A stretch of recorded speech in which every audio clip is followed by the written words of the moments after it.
Good morning, everybody, and happy Aloha Friday. Welcome to PSG, the professional service group of Mercer County. And, in addition to being Aloha Friday, I looked it up online. Today is National Egg Roll Day.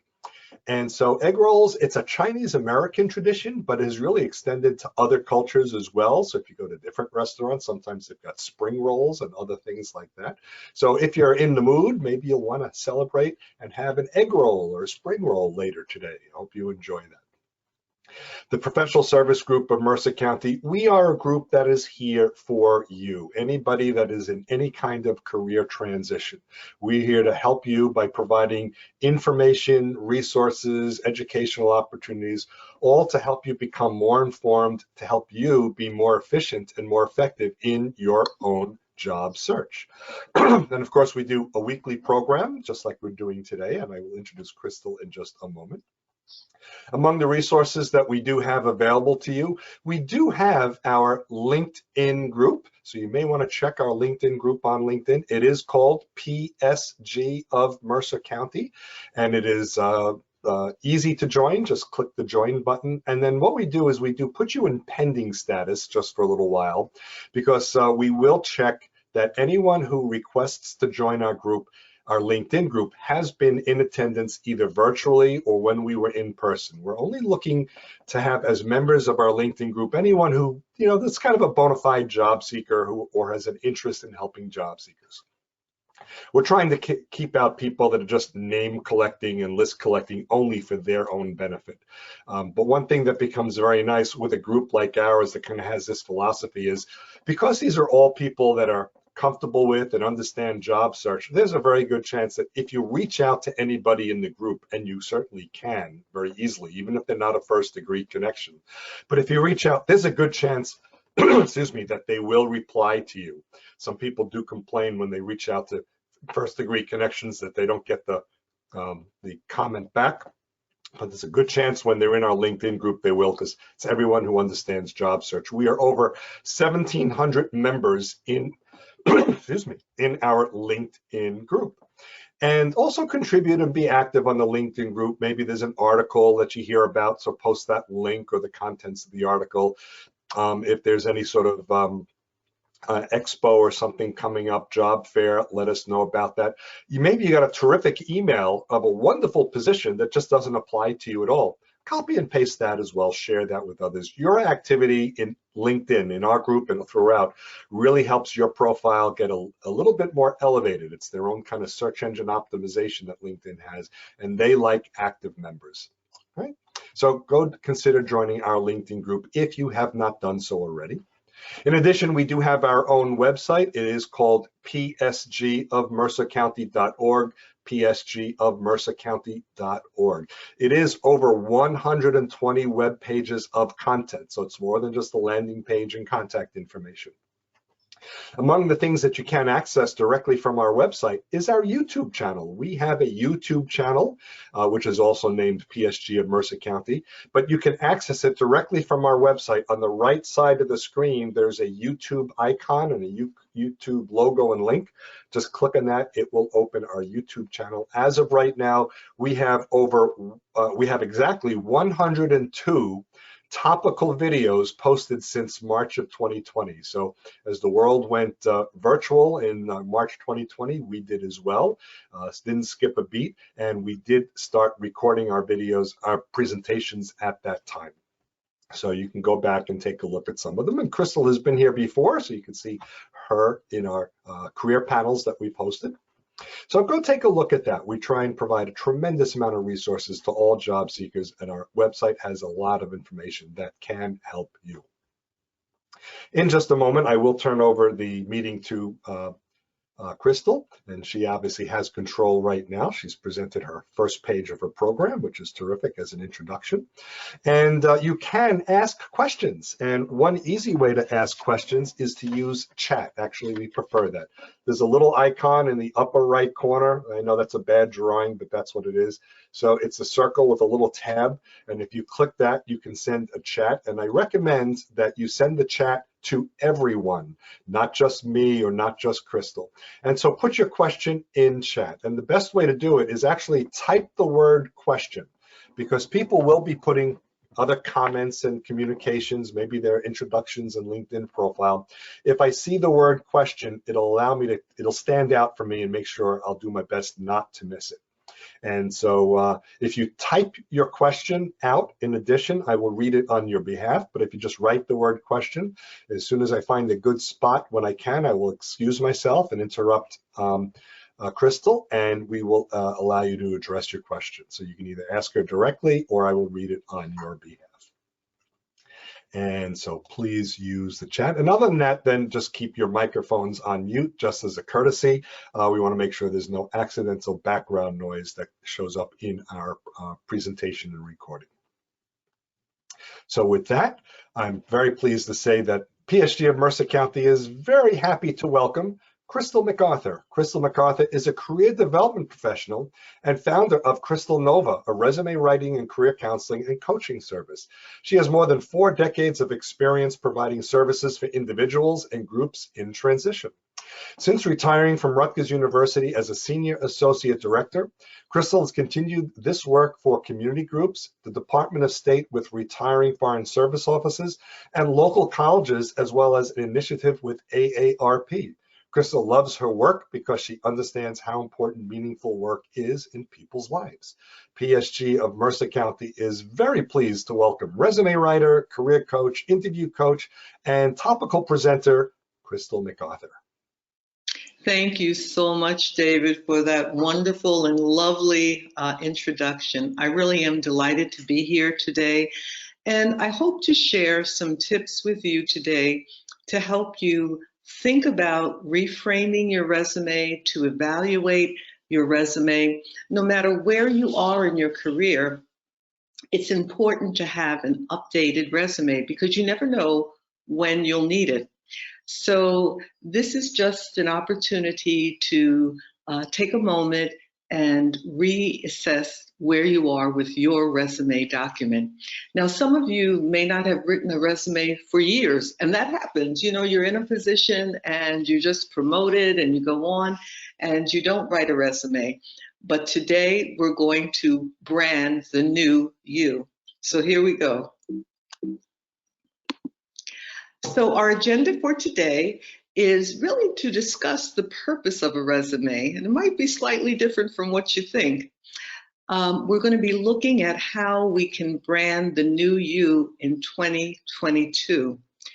We're going to talk about targeted resumes and CVs. What's the difference, and why do I need a targeted resume? I'll share sections of the resume that you might want to consider. And I'll also share some design tips to make your resume stand out. Keywords are critical, especially if you're using an ATS system, but in general, keywords are very important. And then accomplishments. You know, in the past, we would just write everything that we did, but now people want to know, what have you done? And then finally, I'll give you some final tips, and we'll show some sample resumes. And I actually have 2 cover letters that I would like to share just in case you need them. So what is a resume anyway? Well, you know, it's actually derived from the French word, and it means summary. And that is the first thing that gives people a challenge. How much should I put down? How little should I put down? What exactly, how do I summarize all my years of work? It's also, think of it as a marketing tool, and it's there to highlight your unique selling points. And your unique selling points, maybe you're a subject matter expert in something, you need to put that down. We can't be modest when we write our resume. The primary purpose is to get an interview. It doesn't necessarily get you a job, but there are other opportunities to use the resume. For example, you might be applying for a board position, or you might need to provide some credentials for another purpose. So a resume is important to have an updated one. It should be easy to read, visually appealing, and it sells you. Remember, it's a marketing tool. And I want to say to you that resumes, people skim resumes. There's some data that says that people skim a resume in nine seconds, so they're looking for what they're looking for. So you want to make sure that what they're looking for stands out. And you want it to be appealing, a nice format, because resumes, even though they go into the ATS system, sometimes you're going to be handing it to a contact, and you definitely want a nice presentation for yourself. It is a representation of you. So think about it. When you go to the grocery store or you're going to purchase some other item, how is it packaged? Is it appealing?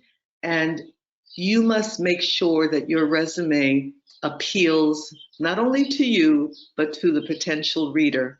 And we'll talk about that. Okay, now before we start that process of writing our resume, branding the new you, I want you to really think, reflect, and assess. Sometimes we just don't do that. We've been doing a job and we just kind of say, yeah, I do this and I do that, but we don't really think about things. So I want you, number one, to think about the purpose of this resume. I was just doing a resume for someone and they have two targets. One is a school system doing the same function, and the other is a corporate environment. So the wording and the targeting is going to be slightly different. And I know it's a lot of work, but it's very important to do that. So what is the purpose of this resume? What are you trying to obtain with this particular resume? Then we want to look at our skills, our interests, capabilities, and expertise. What are my skills? Very often when I'm writing, I'll ask people, okay, tell me about your skills. And they'll say, well, I'm organized, I'm flexible, I'm a team player. Those are good skills. However, I also want to know about your technical skills. And when I say technical, I'm talking about content skills. So are you in marketing? And if so, what are the skills that are important in marketing? So we need to know what our skills are, both our soft skills as well as our content skills. And then we want to look at education. Education as well as courses that you might have taken, professional development, those are also important because we should be updating our skills on a regular basis to stay current. And we're going to be talking about where we position education, and it's not always the same in each resume.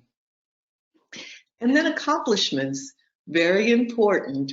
So we need to think about how we have made a contribution and why it was important. And I'm going to be giving you a list of ways of thinking about accomplishments. And any certifications that you've gotten, it could be certifications in HR, it could be technical certifications, it could be a whole variety of things based upon your niche. So then we must remember about our professional experience. And once again, it depends.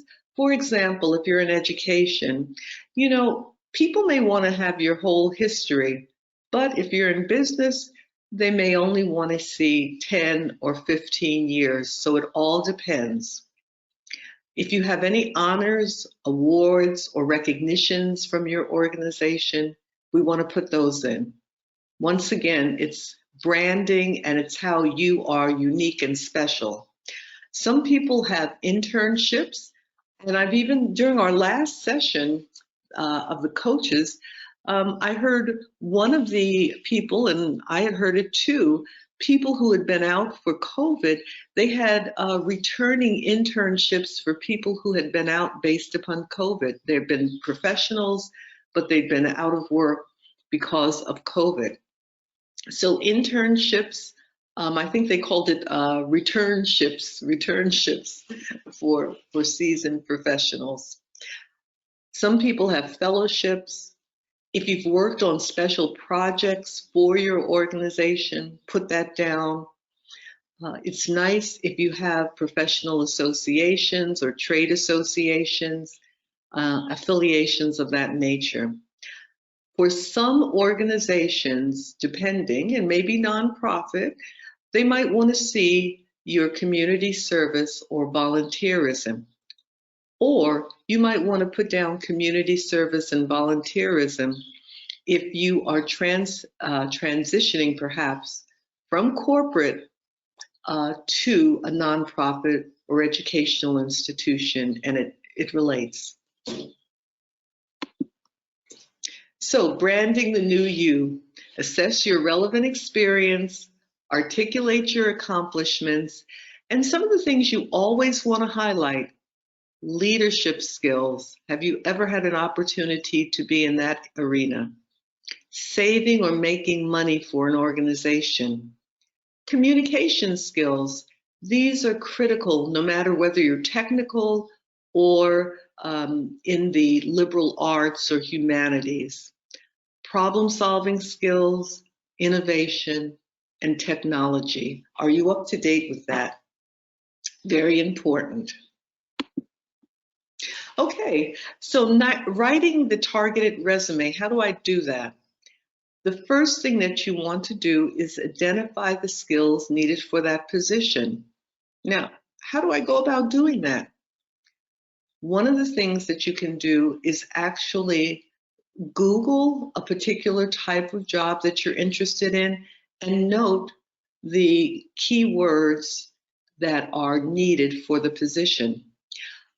I was writing a resume for someone who was in packaging engineer, and I noted that as I looked at some of the job descriptions, they had more skill areas than the person had identified. And so I asked, I said, do you know about this? Have you done this? And they said, oh yeah, I do that. Sometimes people just take for granted things that are very important. So look at job announcements, underline skills that you see, and see how you might use them in your resume. Conduct informational interviews. I know sometimes it's a challenge to find people who are willing to talk with you, but if you can, through other contacts, introductions, and or LinkedIn, once again, find out what is necessary, what is critical, what are employers looking for, what would a manager be looking for. So do that information through an informational interview or research interview. So identify the keywords for positions. That's very important. Okay, so today, now we're 2022, what do resumes look like? Well, there's the traditional resume, which is reverse chronological order with the most recent position first, going back in time. I have seen people who have documents where they have their earliest first and then they go into the most recent, but it's reverse chronological order. Now, sometimes because of various situations, you might have to have that data a little bit differently. But generally speaking, employers are looking for reverse chronological order. I will also show you a hybrid, and a hybrid is functional skills and reverse chronological order, and it makes sense for some people. They're web-based resumes, and they're considered LinkedIn, and I'm sure a lot of you have LinkedIn profiles. Some people have portfolios. They're not only people that are in the arts, but sometimes people that are IT or people that are just kind of really technologically sophisticated. They could be in any industry. They have their own portfolio of work. And sometimes universities will ask students to develop a portfolio. For example, there was a young woman who was in teaching, and they asked that each of the graduating teacher professionals develop a portfolio with their teaching philosophy, some of the curricula that they had developed, etc. So that's something. And some might have a website. So if you have that, put it on your resume. The last one I will speak about is a video bios and video resumes, but they're not much used in general because employers don't necessarily have the time to be looking at them, but in some industries there are things that are called video bios. So they're little clips of who you are, advertisement, a new way of presenting yourself. Okay, so now I'm thinking about designing my resume. The fonts that you probably might want to consider are Calibre, Georgia, Book Antiqua, Tahoma, New Times Roman. Those are nice ones. I wouldn't use anything that's too cutesy. Use ones that are clear, crisp, and so forth. Generally, the font size is 10 to 12 font. That's nice. Color is now something that people use, but I would caution you to use color, judiciously, as well as make sure it's appropriate for your particular niche in your field. So if you're in accounting, for example, you want to really use something that is a little bit more conservative. If you wanted to use color, I would use maybe dark navy blue.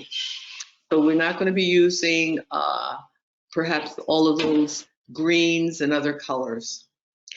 Another thing that I want to mention to you, when you're actually writing the body or the description of your resume, make sure that you put the information that's most critical first.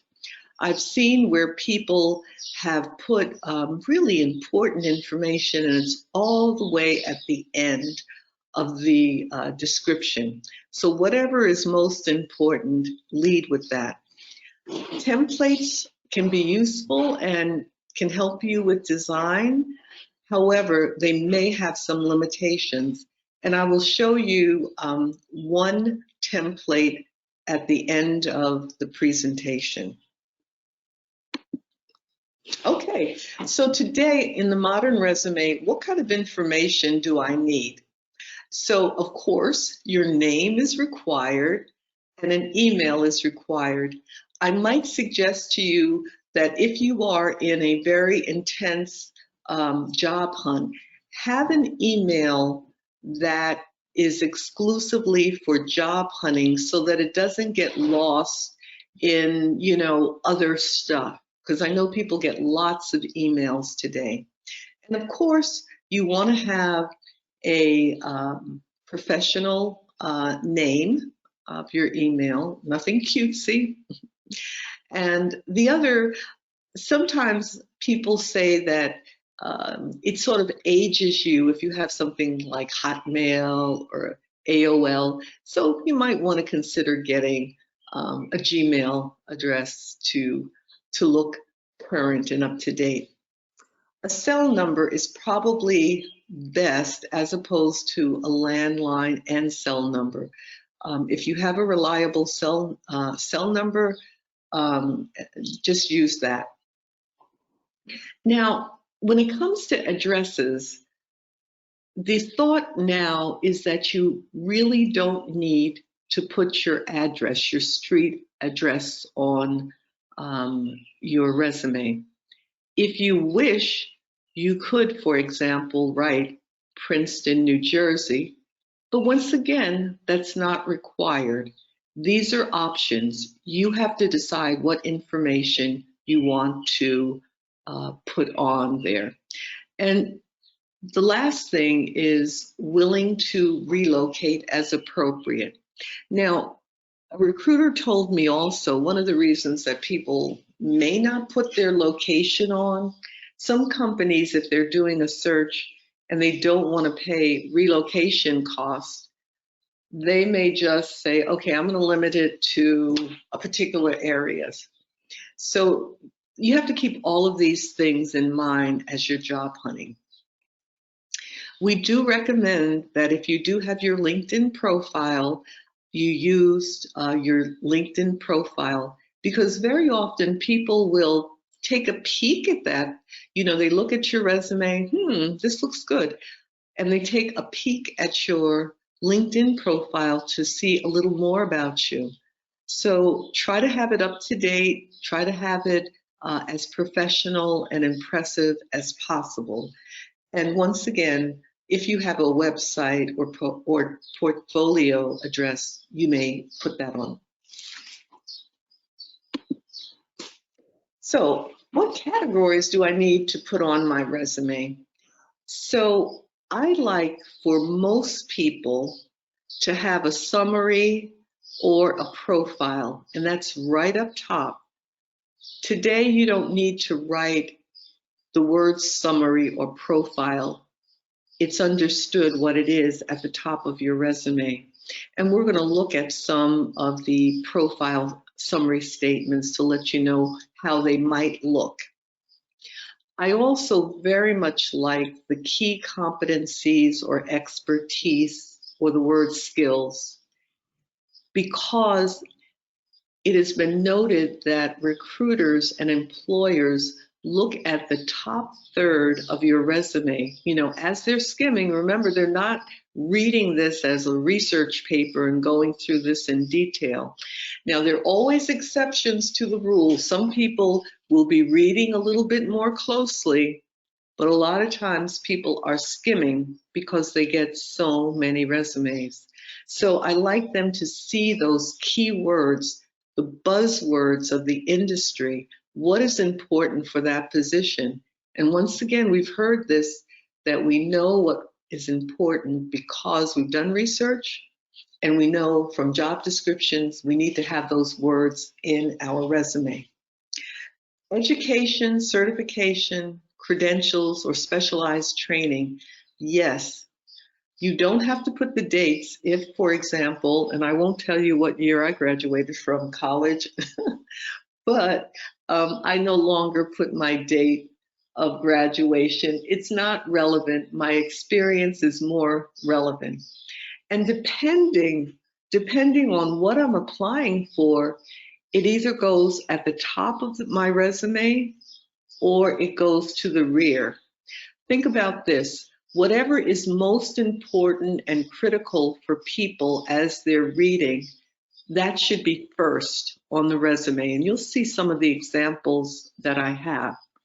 So sometimes your experience is more important than your education. And so that will go first. And sometimes the education, because it's a prerequisite, must go first. We'll look at that. Career accomplishments, that can be another section. And you will see that I have several resumes and I have accomplishments first, and sometimes the accomplishments are embedded in the actual description of that particular position. Do include technology, you know, software, hardware, social media that you are conversant in. Once again, if you have honors and awards, we'll put that in. Depending on the environment, sometimes it goes up higher and sometimes it might be at the end. Professional memberships, generally speaking, Professional memberships goes to the rear. If you are certified in something and it's critical, and I have to go back to education, if you're a certified teacher, generally speaking, you might want to put that in the front. So any certifications that are critical, they may go up front. Community service and volunteerism, probably towards the end of your resume. Language skills. We know in some environments, because this is a global economy, the language skills are important, or because of our changing demographics, and we need to be catering to all of our different bodies. And taglines. Taglines are something that can be an enhancement. I have some to show you. And taglines essentially say who you are. It's kind of like a statement. In the past, I've used the tagline of your resume writer and career partner. So it's kind of saying, you know, I write resumes and I'm here to support you. So those are taglines. They're usually very brief, probably no more than about seven words, maybe even less than that. Excuse Okay. me, Chrystal? Yes, go right ahead. Yep, there's a question from Maxine. I'll read it. Companies won't tell you that they view an applicant's social media. Is having a social media presence weighed heavily in vetting an applicant? So, you know, I think that it really depends on the industry. And I was talking in particular about your LinkedIn profile and having that be very professional, because of course LinkedIn is very professional. But I would also caution you to make sure that any comments or posts that you do, anything, TikTok, Facebook, whatever, always be thinking, is it okay if an employer looks at this? Will this eliminate me from contention? So you have to be very strategic about what you say and what might eliminate you. Do you have further questions about that or concerns, Maxine?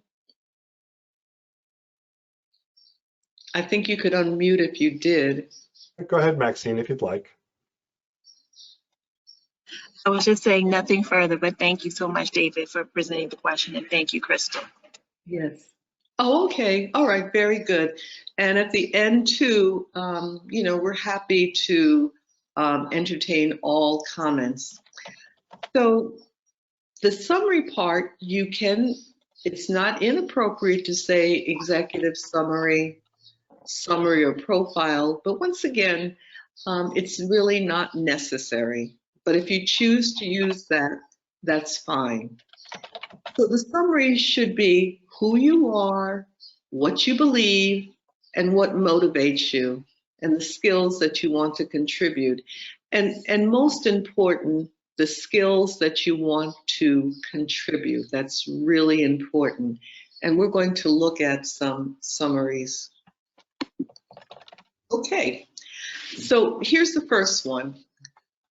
Transportation and logistics professional with 25 plus years of progressive leadership, reducing costs, improving safety, instituting best practices, and increasing workplace morale. Entrepreneurial executive with a track record of excellence in financial management and budgeting, vendor relations, and HR initiatives. And I want to say that this is more in paragraph form. It didn't appear like this in the resume. Analytical problem solver with strong communication skills to work across all levels in the organization, domestic and international logistics and supply chain experience, bilingual Spanish, English. The person has been getting lots and lots of interviews and evaluating what will work best for them. Now, here's another one. Solutions-driven financial professional with 10 plus years of experience contributing to best practices in client services by researching, reporting, and resolving complex client issues. Diplomatically communicate with advisors and clients in an ethical, confidential, and deadline-driven manner. Dedicated and challenge-oriented. Thrive on learning new skills. So you get a picture, because remember, this is up top. This is a picture of who you are and what you might contribute to an organization. Okay, here, a couple more. Visionary legal counsel with 4 decades of experience providing leadership, strategic planning, and management to government, nonprofit, and educational organizations. Transformative and collaborative leader, innovating to enhance and revitalize organizations to achieve goals. Effective trainer of lawyers, managers, and board members. Tireless advocate dedicated to working in underserved communities to alleviate inequities and promote social and economic justice. Now, I will say that these summaries don't need always to be this long. They could be 4 lines, they could be 3 lines. You just have to capture who you are in a nutshell. That's the essence of it. One last one. The packaging engineer, experienced packaging engineer with background in manufacturing process, business management, and operations, seeks to contribute to company and develop automation solutions, solution-based cost-saving systems. Ability to create sustainable and efficient packaging, excellent communication skills, team management, and client relations skills. Substantial knowledge of packaging techniques, packaging containers, and R&D. Well-honed project management skills, consistently meeting milestones. So those are some summaries. And you know, it's a challenge to put and kind of toot your own horn, but that's what you want to do, you know, in a very respectful way that honors who you are. So I didn't know if we had any people that may be just coming into the workplace or kind of junior level professionals. So these are some things that you can include in your resume. Internships are very important. And if any of you have children, now I'm sure that you've heard that employers are hiring through internships. So if you don't have an internship, or 2 or 3, it makes a kind of a challenge once you get out of the university setting. So internships are tryouts for full-time positions. You can also put any class projects that are related and any field work that you did. So sometimes, for example, you'll have social workers. They have to have field experience. People in nursing, of course, they have to have clinical experience as part of their curriculum. If you've studied abroad, international travel, because once again, this is a very global world and people in lots of different industries need to travel and be open to and not intimidated by international travel. You might want also to put selective courses that you've had. So let's say that you were a Spanish major. I'm just making this up. But you decided to take some accounting, 1 or 2 accounting courses, or you had some statistics courses. That might be helpful. You don't want to put every single course that you had, but some that might be relevant to the position that you're seeking. If you have a good GPA, 3.0 or better, and you're a recent graduate, put it up there. Any leadership activities, you're the president or vice president or secretary of an organization, or perhaps a student organization such as the Engineering Society, put that down. If you have any honors, if you've done honors research, include that. Any presentations that you might have made at conferences or to your class or at the university, put it down. And conferences that you might have attended also. It shows that you are interested and you're learning and wanting to develop. The curriculum vitae. The curriculum vitae, it literally means the course of life.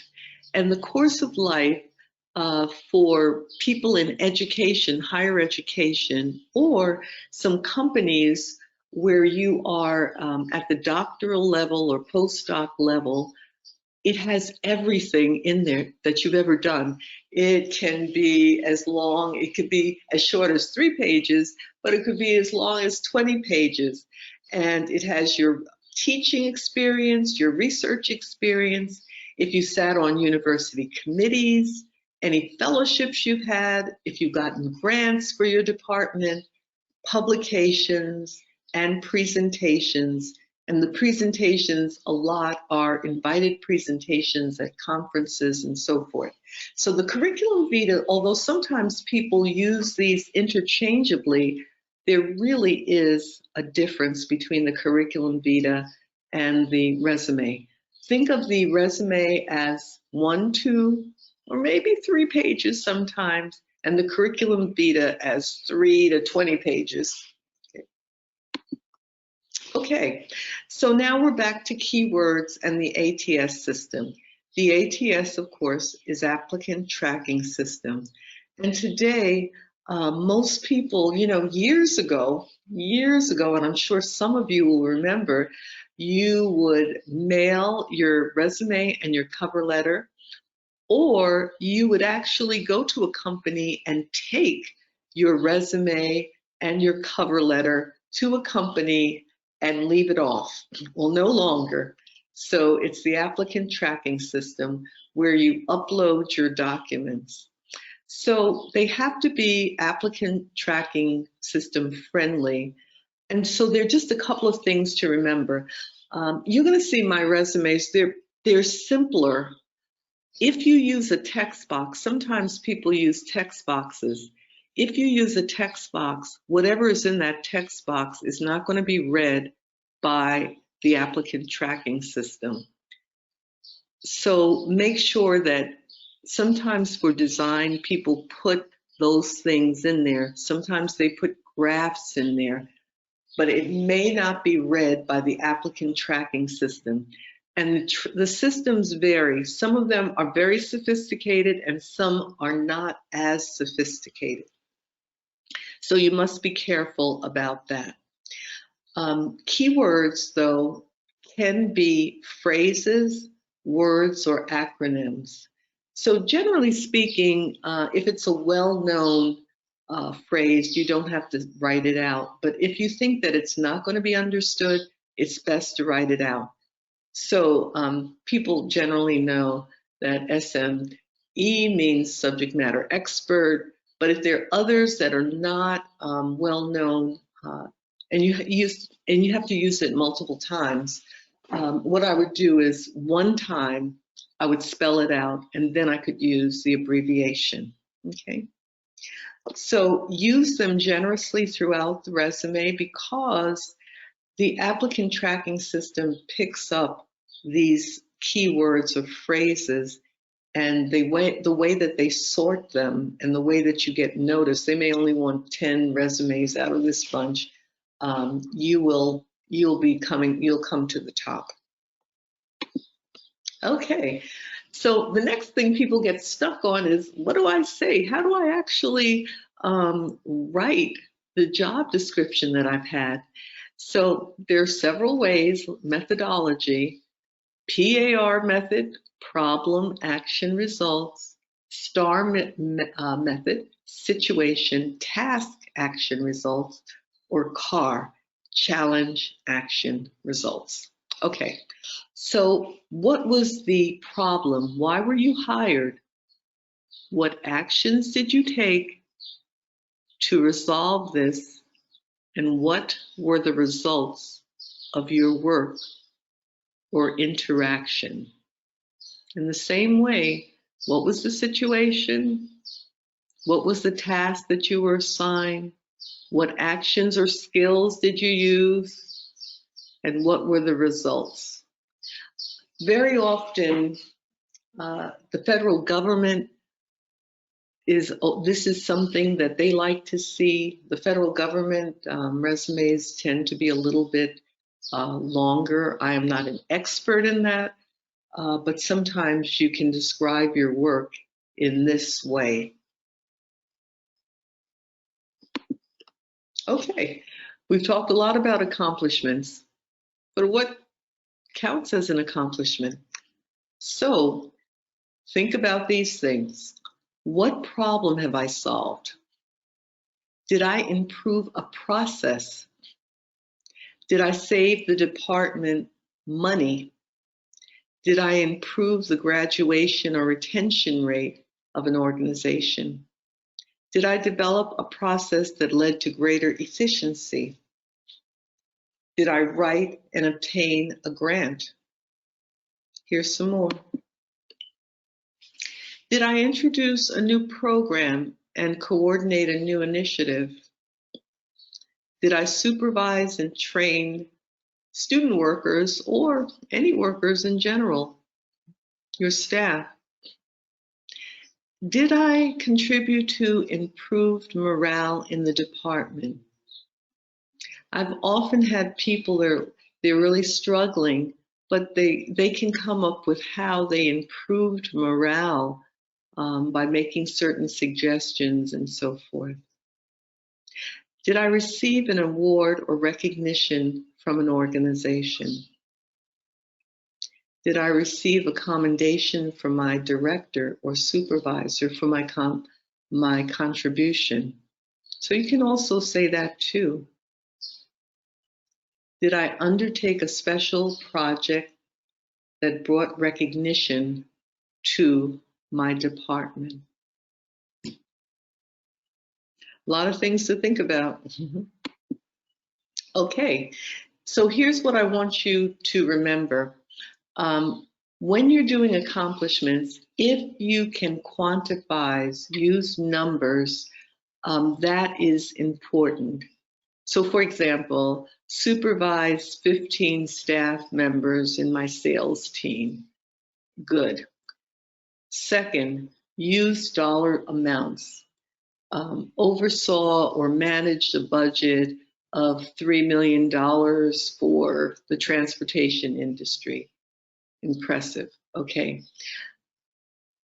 Indicate the percentage of increases or decrease. Decreased shrinkage by 40%.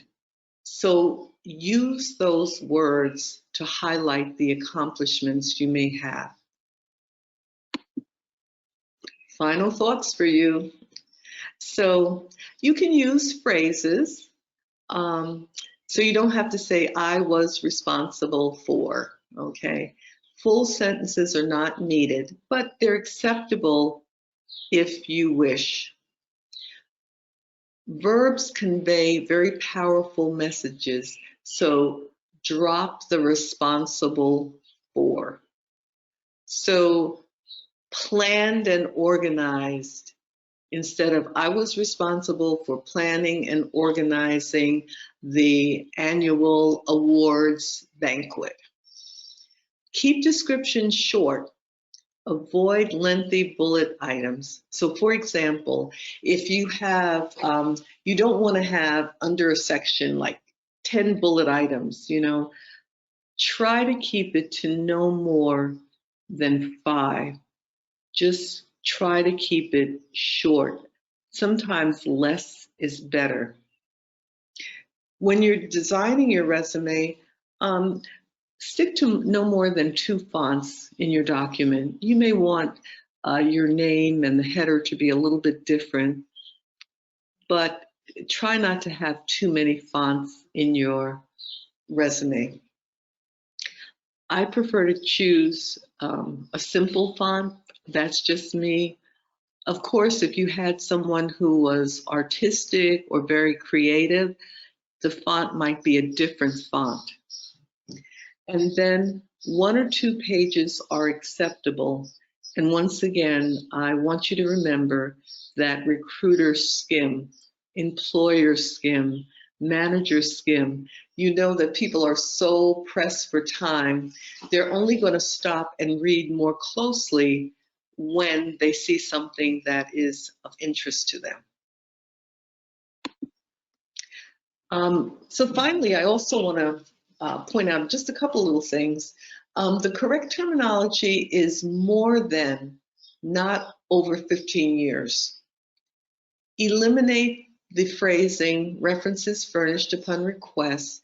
That's no longer necessary. We know that we'll get references if required. As difficult and time-consuming as it is, you must have targeted resumes. The one purpose, all-purpose resume does not work as well anymore. So tailor the content of your resume. And sometimes it's only a matter of changing the headline, which I'm going to show you, as well as some of the summary statement. But you have to speak to the employer. Remember that. Prioritize the items in the description. So what is most important should be first in the description, or have a natural flow. Check for spelling and grammar and let it sit overnight and recheck again. So as we know, and I'm going to say do as I say, not as I do, make sure that you don't have any errors, because that can be the kiss of death for your resume. Okay, so now we are going to go all over to sample resumes, and I think that David is going to help me with that. Yes, I will. Let me know which one you would like me to show first. I have up to 5 of them I can show. Okay, so I think the first one is going to be our network engineer. Okay, give me a second there. There it is. Yeah, you can Okay, show let them me in share it. order. Yep, give me a moment. You can show them in order.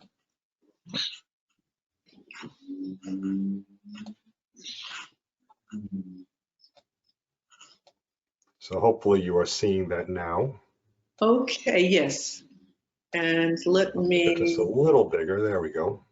okay. And we can go up and down as we need. Okay, so this resume illustrates some of the points I've talked about. So for example, I just have a location. You don't have to have your address at the top. We have a telephone or cell number, an email address, and a LinkedIn profile. I think that's sufficient. Then we have, this is his target, network engineer, RF engineer. Those are the types of positions that the person was seeking. And I have a, are you able to make it larger, David, or no? Okay, okay, good, good, thank you. Okay, and then right under there, I have his tagline. In talking to him, I found out that he was really a lead in his department. Leading, and I'm having trouble reading this, leading teams producing, yes, okay, thanks. Leading team productivity. So he was noted by his employer as being very productive. So leading team productivity through innovative solutions. He would come up with ideas that led to innovation in their department. So that's his tagline. And then under that, we have some of his areas of expertise: end-to-end integration, technical problem solving, RF cellular networks.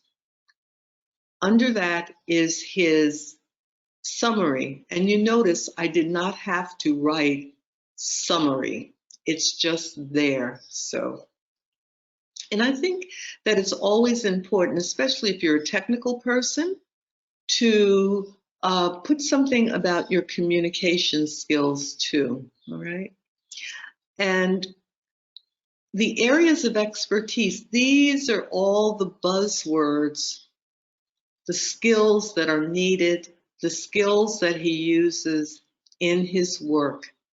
So when his resume is filtered through, he's got all the buzzword there. He's got software, he's got the radio frequency standards, he has things such as project management. All of those things are there. Now, this person had one position for quite a while. I believe it was 10 years. And so what I did with this one was to first put down what his actual duties are. So you can read here, I think, that he has global, yeah, here just a little bit, okay. And I also sometimes, thank you so much, that's good. Sometimes I also write about the organization. So this is a worldwide global networking and technology company. So sometimes I write that for just to know the type of organization that they're working at. So that's what I've done.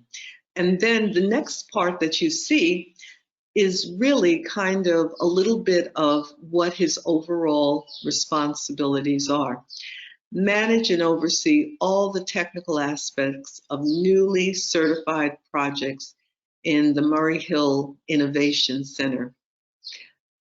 Designated as the technical leader of a team of 12 experienced engineers. And then we have several bullet items. But in addition to talking about exactly what he has done, providing leadership with the test house on standard reviews and developing best plans and analyzing customer requirements, I then did the highlights and accomplishments. So then he had accomplishments, and those are under there. So you will see that he led team during the Nokia first 5G based, I'm sorry, my eyes are very bad today, base station certification, which increased efficiency and productivity by 50%, So all of those accomplishments that he made. And then the last one actually says, receive stellar rating of outstanding 10 consecutive years during performance reviews. So you really have to dig down and find out, what can I say about myself to make myself stand out? Now, this person, the education is at the rear because his work experience is more important than his degrees. And you'll see that he has an electrical and computer science engineering degree. Okay, so that's sample number one.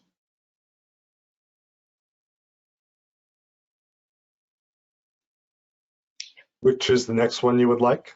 I think it might be the hybrid, but whichever one, it's fine. Yes, this is the hybrid one.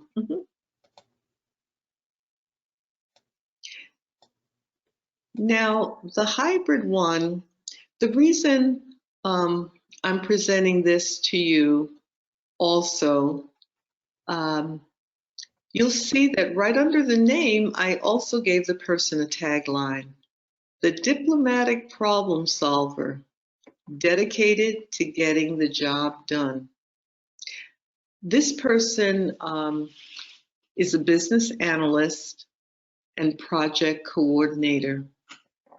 So after the description, I have the key strengths. So instead of strengths section like you saw with the other resume, these are kind of in this vein. So operations, marketing, and project management. What they've done under communications and training.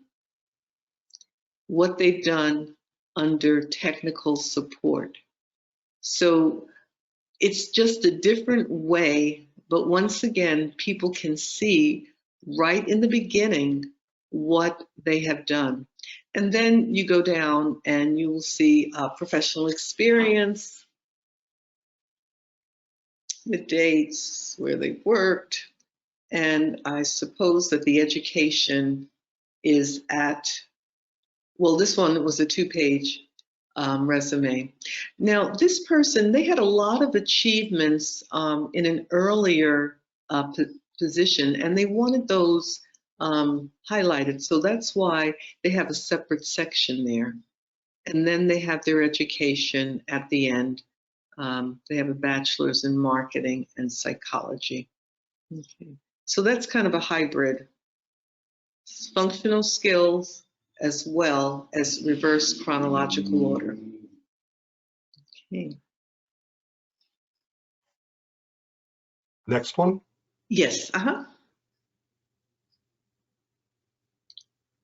So the next document that you're going to see is of an attorney.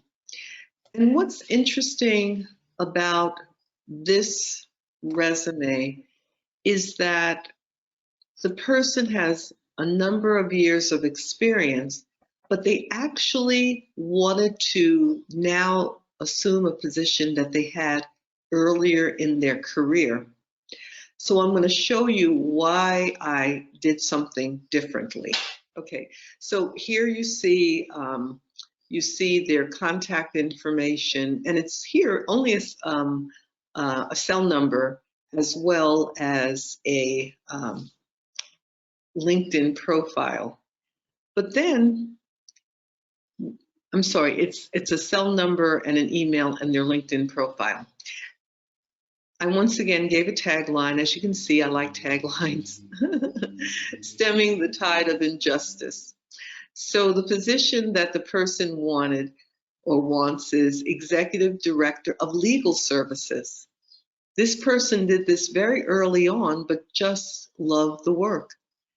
And Director of Operations, because they felt that really their strength was in overseeing, managing people and operations of this nature.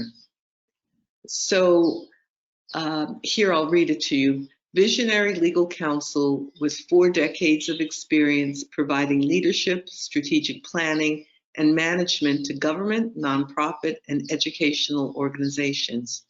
Transformative and collaborative leader, innovating to enhance and revitalize organizations to achieve goals. Effective trainer of lawyers, managers, and board members.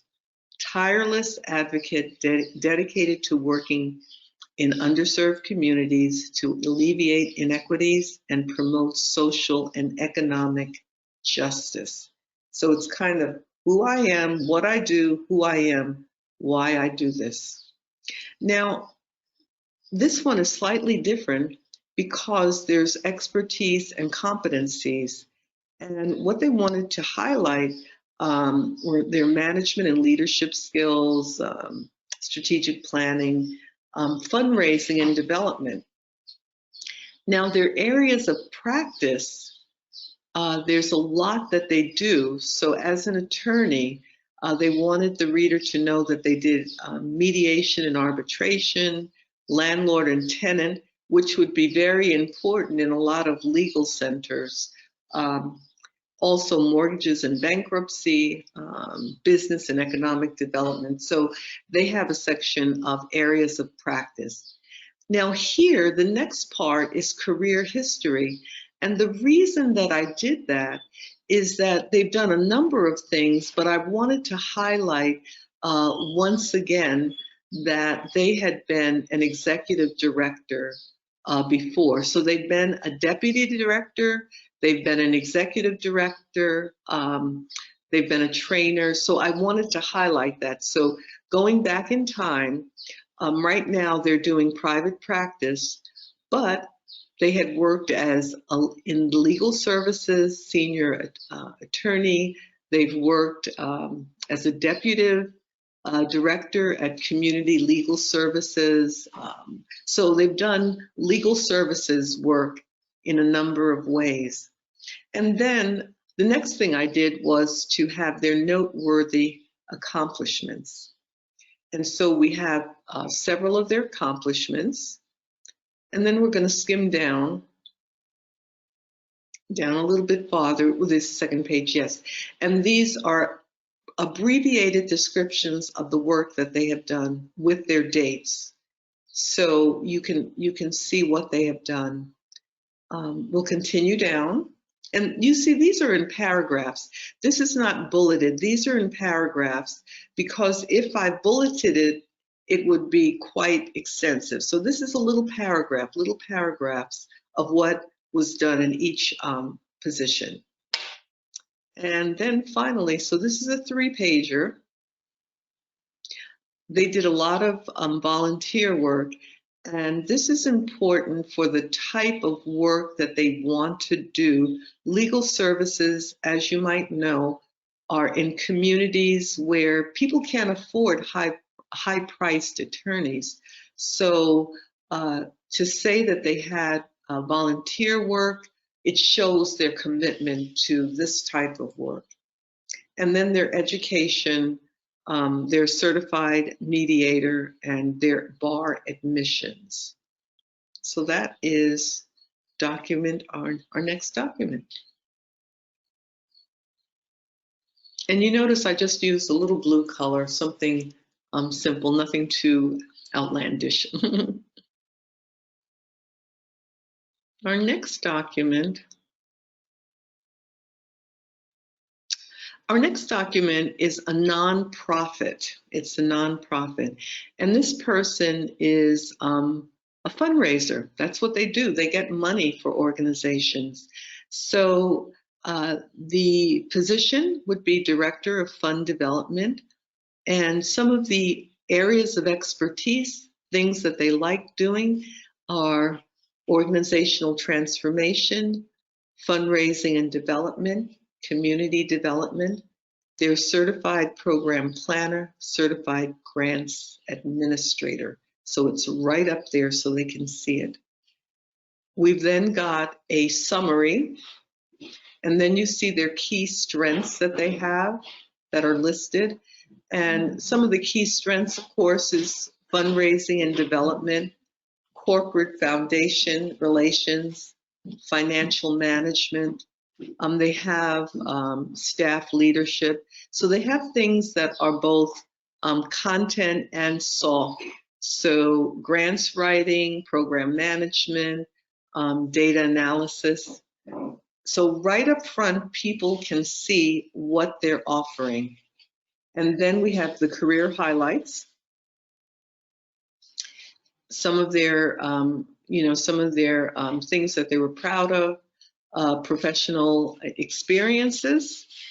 And then we could skim down to the rear and the positions that they've had. And we're going to go all the way to the rear, and you will see, because they have so much experience, we have early career history. We don't have any dates there, but just to give them an idea of some of the things that they've done. Their past affiliations, because actually this person did not have any current professional affiliations, and then their education. So the education is least important at this time, and so that's why it's in the rear. And I think we have one more resume to look at.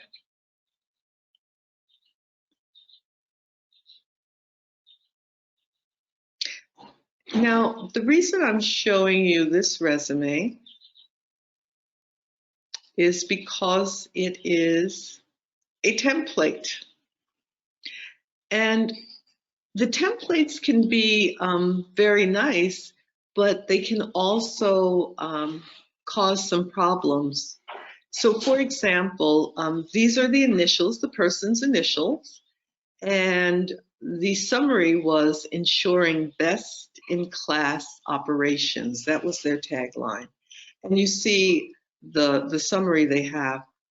On the side, you'll see their location, their cell number, their email, and their education. There's a skills section, and these are all the lingo, keywords, buzzwords of the industry and experience. But if you will skim down, David, you'll see that on the first page it's fine, but then the second page, sometimes it's really difficult to manage the templates. Sometimes the templates don't allow you flexibility to put your data in. And you see that there's a lot of empty white space. So that did not work. But I show you that as an example. And also this one, the accomplishments are right under the statements. So the description of the position and the accomplishments are there. So those are some of the resumes. I have 2 cover letters to share with you. So this is one way that you can frame a cover letter. When I develop a cover letter, I always go to the website of that particular organization to find out something about the organization. So that's really critical.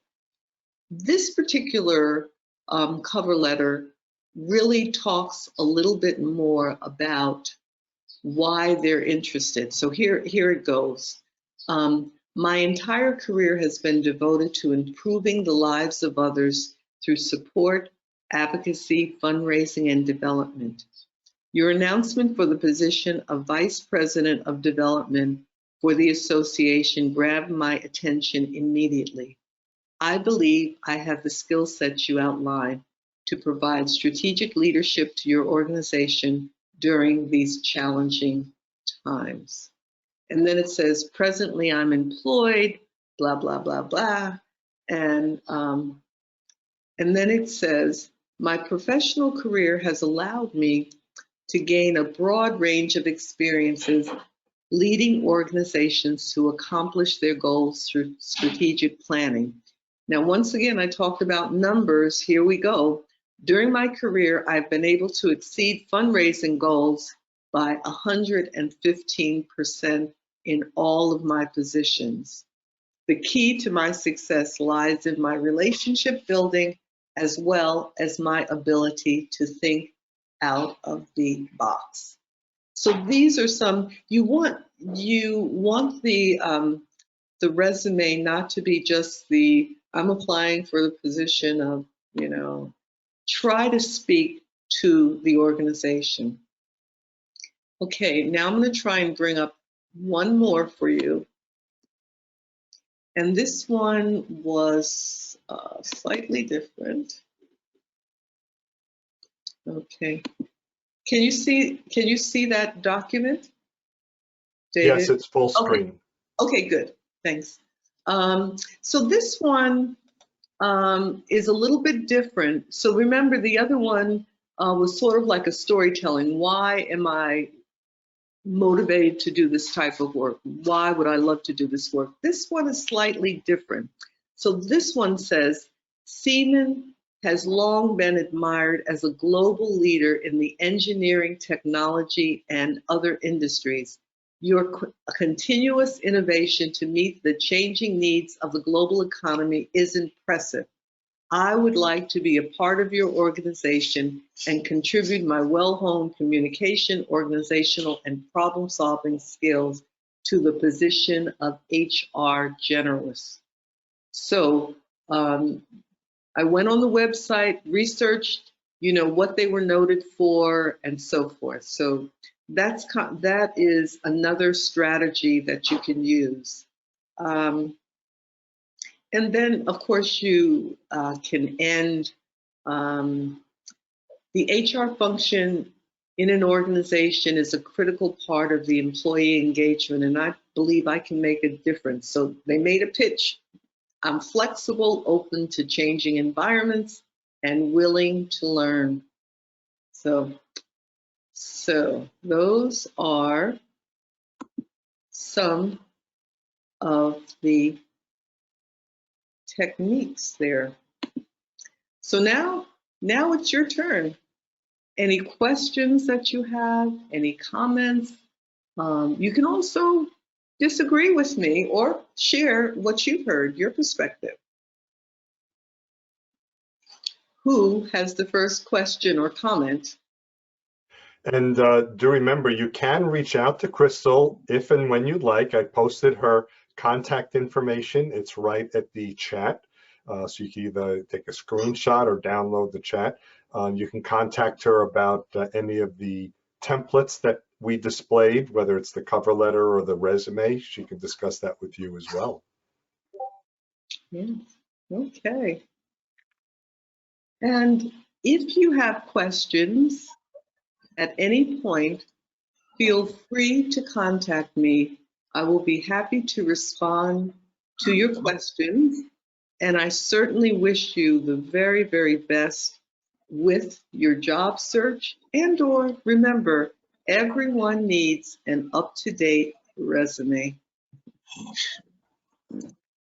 Well, Chrystal, thank you so much. This was so important. So many people have heard lots of different advice, maybe little snippets about a resume. This was all concise, all together. I think it was just it's very helpful for so many people. So thank you. I'm so glad. I'm so glad. So oh, yeah, it's a comment or question? No, not a question. I would just agree with you 100%, David. I enjoyed this session so much.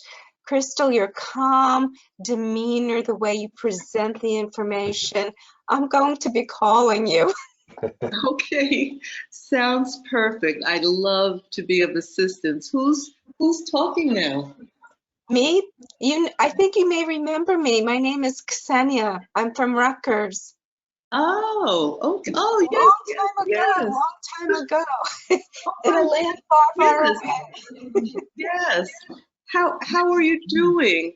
I'm okay. And as I said, I've enjoyed your presentation so much, and I will be calling you. Please. Well, number one, I'd just like to catch up with you too, and then I'd be happy to be of assistance. Thank you. I appreciate that. Okay. Reunions are wonderful. Chrystal, it's John Sampson. Hi, I John. wondered if you subscribe to the idea that going back maybe more than 15 years on your resume probably doesn't help you. It just depends. Everybody's situation is different.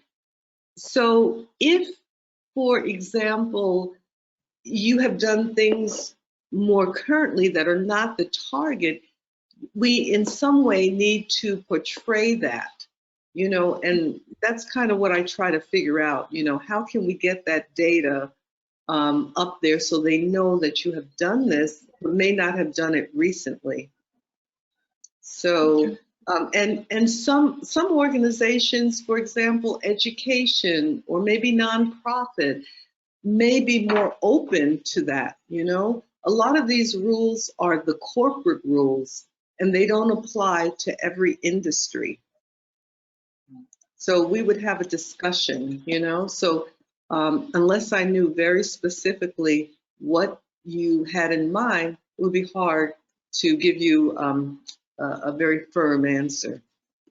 Well, I guess what I'm really talking to is this common wisdom about age discrimination, and the business of accounting for every millisecond of your waking life, so that there aren't any red flags for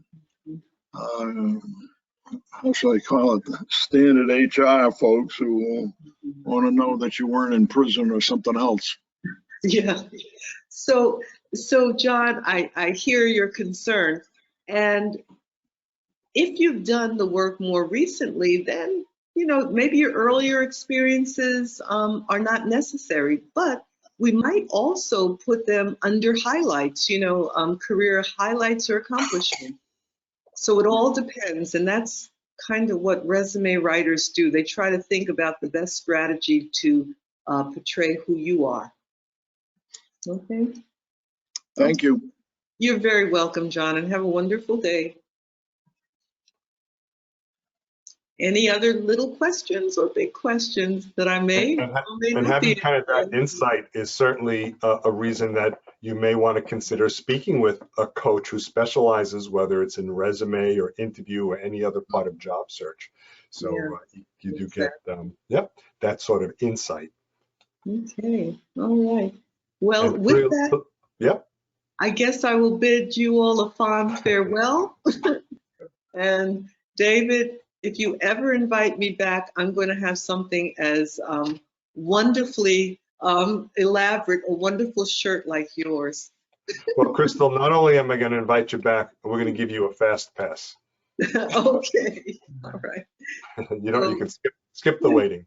But Chrystal, and this has been your third visit with us, but your first on a one-on-one, and this was such a clear, well presented program. The slides had terrific bullet points, so thank you very much. A couple of things I picked up on, I guess being the tech person, one of the tech people. I agreed with you. I don't think, and maybe this also goes to John's age discrimination comment, don't use Hotmail, don't use AOL, some of the older email services, because it does paint you as being old. Those are old services. They're still around. They still get used. Consider using Gmail, Outlook, or one of the other more current services. The other one I would suggest you avoid are the ones that are free from your internet provider. So if your internet or cable is from Verizon or Optimum Online or one of those, don't use those. Now they're fine services technically. If you ever move your home, your location, to an area that is not serviced by the same company. So if you have Verizon now and you move, downsize, whatever, and there's not Verizon in the new neighborhood, you lose all your email, and everyone that has your email address now can't contact you. So don't use one of those free services just for that. So be careful with that. Yeah, well, I just learned something. I did not know that. That would be very difficult. Yeah. So, but Gmail you can take anywhere, and the others, AOL. I'm sorry. Well, AOL you can. Outlook with the Microsoft version you can take anywhere. The other thing was you suggested getting a separate phone number, not necessarily a new one, but a separate for job search. And a cell phone might be handy. There is a completely free service that doesn't cost anything because it's completely free. It's called Google Voice.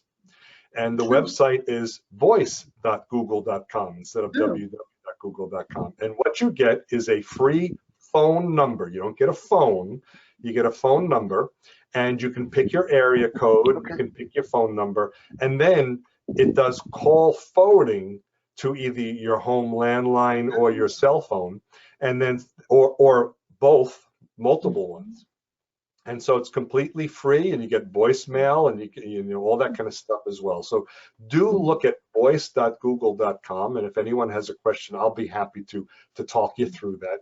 So my business cell phone happens to be a Google Voice number, so I did not pay for a separate cell phone service, and it rings on both my own personal cell and my business line, so it follows me around. So I found it convenient that way.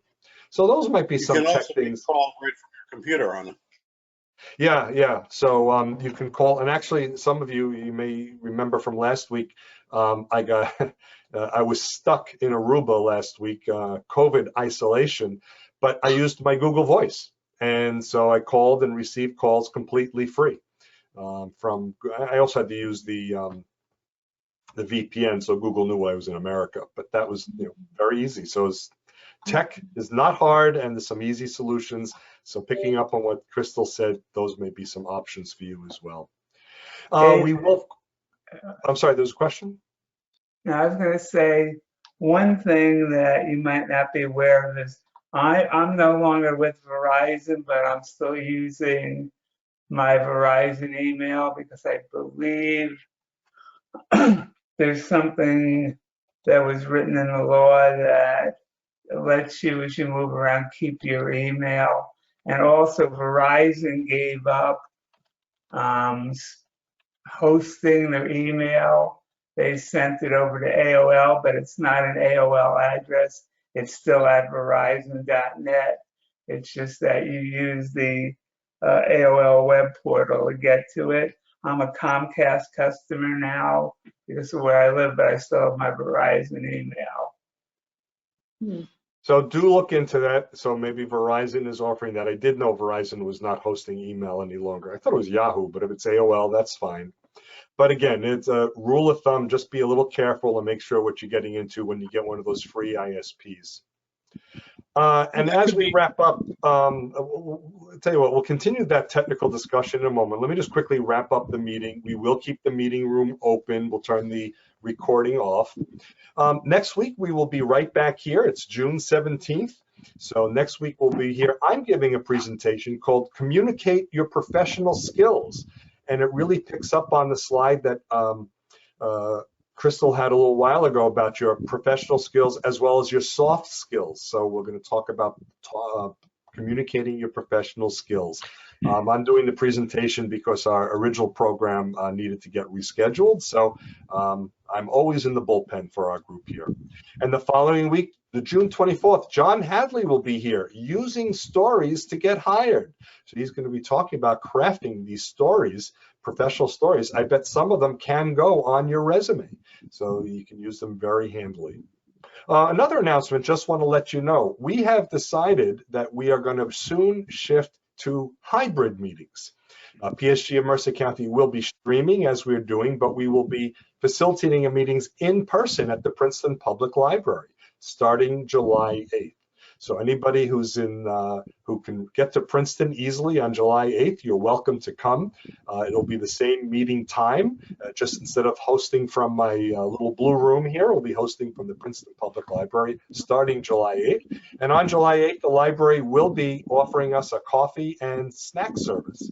So if you want to have some celebrations, you can do that too in person. So no obligation to be in person, but if you're looking to get out of your house and seeing people in person, you can even touch and feel some of my Hawaiian shirts if you want. Come visit us in person. More information about this will be sent out via email shortly. Tomorrow morning, the Breakfast Club of New Jersey, thebreakfastclubnj.com, thebreakfastclubnj.com, is hosting Jennifer L. Smith, and she'll be talking about the passion factor. Stand out and get noticed right away. Jennifer is terrific in teaching us about social media and getting noticed and making the perfect first impression. Also, our cousin organizations, PSG of Central New Jersey meets Mondays at 10:30, psgcnj.biz, and PSG of Morris County meets on Wednesdays at 9:30, psgmc.org. So that's what's going on over the coming weeks. So once again, thank you so much, Chrystal. I'm so glad that you are a friend of our organization and participated with us this week. And so everyone, until we get to see you very soon, maybe even in person in a few weeks, for now, I'll simply sign off and say, bye, everybody.